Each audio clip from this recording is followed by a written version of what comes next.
The Assembly will hear a statement by His Excellency Nikol Pashinyan, Prime Minister of the Republic of Armenia. May I request protocol to escort His Excellency.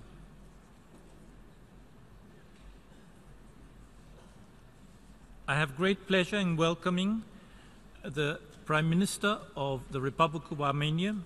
I invite him to address the General Assembly. Thank you.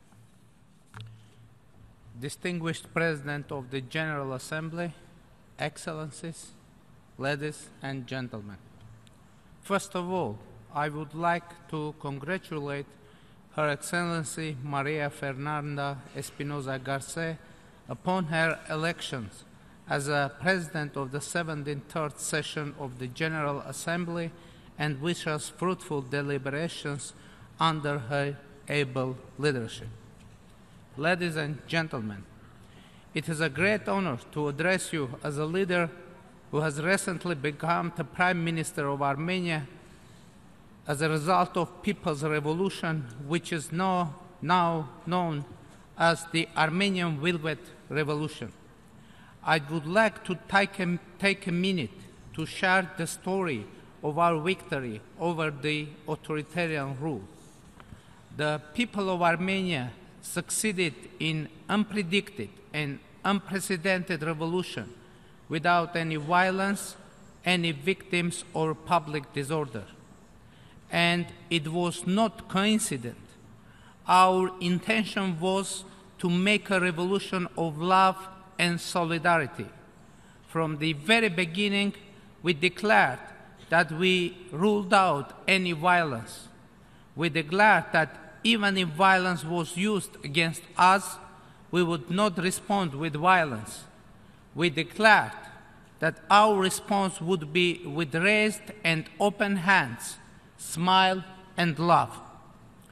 When we started this political process, there were only dozens of us marching from the second biggest city of Armenia, Gyumri, to the capital, Yerevan. When we reached Yerevan and showed our determination and devotion to the principle of nonviolence, our entire nation rose against the ruling regime in unity and solidarity. And we won without a single shot and without any victims, only through the peaceful demonstrations. We succeeded against all expectations. Even well-known experts and think tanks were skeptical about our victory. Against all odds, I was elected Prime Minister. I was elected in a parliament where I had only 4 reliable votes, including my own. Yet it was possible. It happened because people were firm in their demand, and the parliament, elected just a year ago, had no other choice than to follow the people's will. Today, that parliament continues to work. However, it does not represent our people's will, as it was not before and during the revolution. Why is it so? The answer is short, because it was elected through the elections with the massive vote-buying process and use of administrative resources and oppression.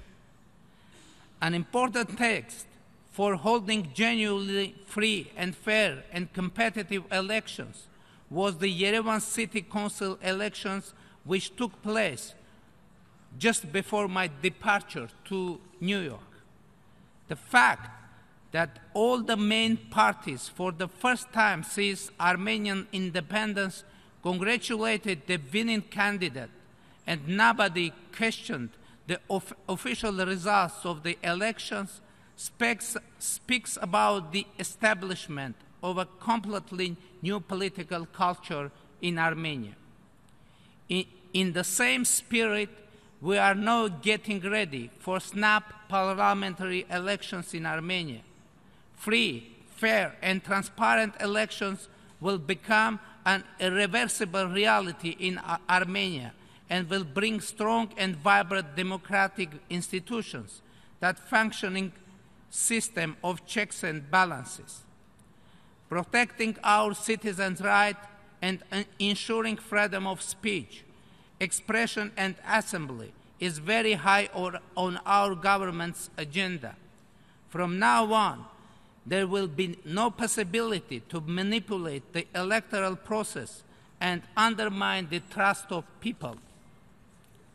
I would also like to stress that the current situation in Armenia is not just a change of government of a ruling party.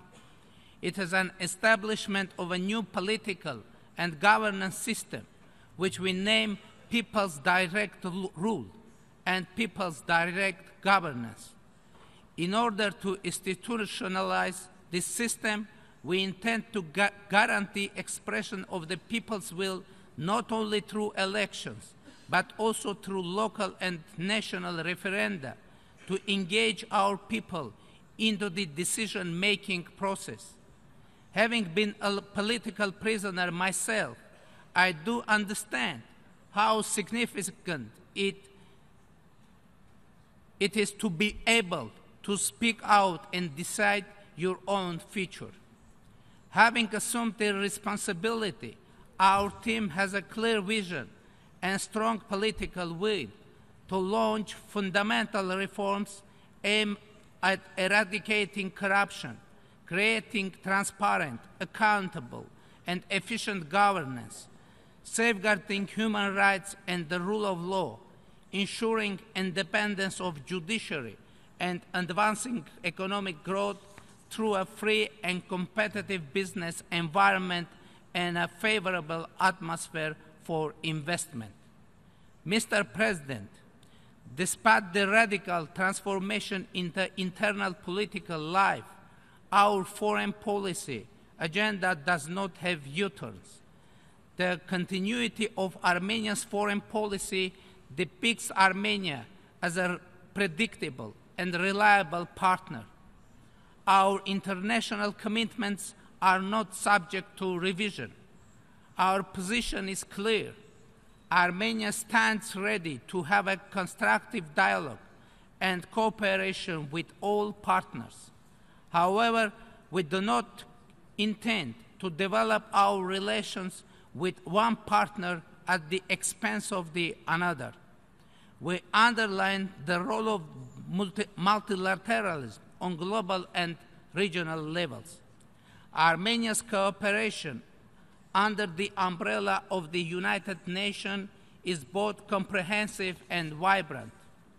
Without entering into all details, let me mention our contribution to the global peace under the auspices of the United Nations-led and UN-supported peace operation in an impressive geographical scope that extends from Afghanistan to Lebanon, Kosovo, and Mali. This has a particular importance to our country. While it's facing serious security concerns, it realizes that the security of one country is inseparably linked to that of all others, and that the global peace requires concerted actions. We have a truly global nation with hundreds of communities all around the world. Hence comes the sensitivity of Armenia to the global threats that may put our fellow Armenians at risk in different parts of the world. The sizable Armenian community in Syria faces an existential threat from the ongoing crisis. Armenia has tried to contribute through dispatching humanitarian assistance to most vulnerable regions. We stand ready to enhance Armenia's humanitarian mission aimed at meeting the most pressing needs of our community in Syria. As a nation that has passed through the horrors of genocide, Armenians have a security consciousness when it comes to our fellow people and are ready to do their utmost for their protection.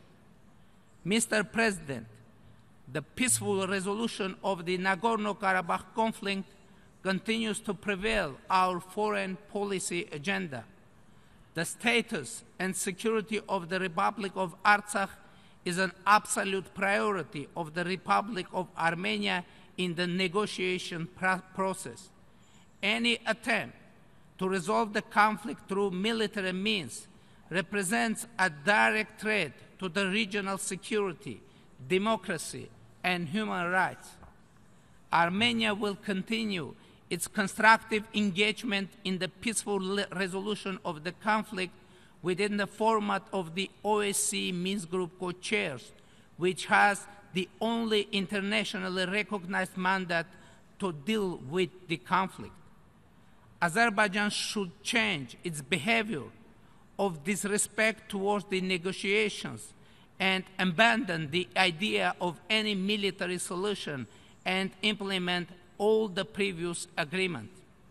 Furthermore, if Azerbaijan is truly committed to the peace process, it should start talking to the main subject of this conflict, Nagorno-Karabakh. Azerbaijan declares on every occasion that Karabakh should be a part of its territory. At the same time, it announces that it will not negotiate with Nagorno-Karabakh. The question is how Azerbaijan can make a claim over Nagorno-Karabakh without even speaking to it. Is that possible? This is possible only if Azerbaijani government wants the territory and not the people. Thus, it becomes obvious that the intention of Azerbaijani leadership is to cleanse Armenians from Karabakh, like they did in Nakhichevan.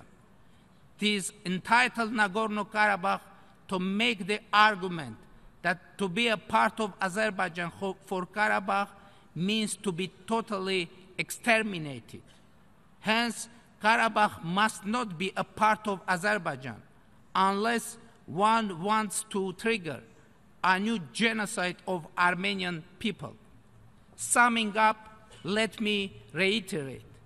The conflict can and should be settled only through mutual compromises by all sides, in an atmosphere conducive to peace and not war. Last but not least, let me also express my satisfaction to the Secretary General of the United Nations for his unwavering support to the efforts and approaches of the OSCE Minsk Group co-chairmanship. Mr. President, the topic of our deliberations making the United Nations relevant to all people, global leadership, and shared responsibilities for peaceful, equitable, and sustainable societies demonstrates our consistent approach to the Agenda 2030 and the Sustainable Development Goals. Indeed, the United Nations and its development agenda should be relevant and accessible for all. No one should be left behind, as we keep repeating in our collective efforts. Earlier in July this year, Armenia presented its first voluntary national report on the implementation of the Sustainable Development Goal at the high-level political forum. This important exercise coincided with the decisive political period determined by vibrant democratic processes and the launch of a wide range of reforms. Armenia is committed to the creation and development of knowledge-based and innovative platforms that will leverage the impact and accelerate the implementation of the development agenda. In this regard, we recognize the indispensable role of the UN and its specialized agencies, as well as the role of the cooperation with other potential partners. As a newly elected member of the ECOSOC and the candidate for the Human Rights Council for the term 2020-2022, Armenia will do its utmost to contribute to the realization of sustainable development goals and to protection and promotion of human rights and fundamental freedoms. Ladies and gentlemen, 2018 is the year when we will mark the 17th anniversary of two of the most important human rights documents, the Universal Declaration of Human Rights and the Convention on the Prevention and Punishment of the Crime of Genocide. Each of these documents has its own history, and each of them has become a cornerstone for the development of international law. They served as a basis for Armenia to start the series of global forum sessions against the crime of genocide. This year, it will be dedicated to the issues of genocide prevention through education, culture, and museums. I encourage you to bring your contribution to the work of the forum. Ladies and gentlemen, mesdames et messieurs, vivre Living together is the theme of the 17th summit of the International Organization of the Francophonie, which will be held in October in Yerevan, the capital of Armenia, a city that is some 2,800 years old. It is a great honor and a privilege for Armenia to be part of the broad Francophone family, to promote tolerance and mutual respect through cooperation in the sphere of culture, education, and innovation. I reiterate once again our invitations to the Summit of the Francophonie, with several events planned within the framework of that. Thank you. Thank you. On behalf of the General Assembly, I wish to thank the Prime Minister of the Republic of Armenia for the statement just made, and I request protocol to escort His Excellency.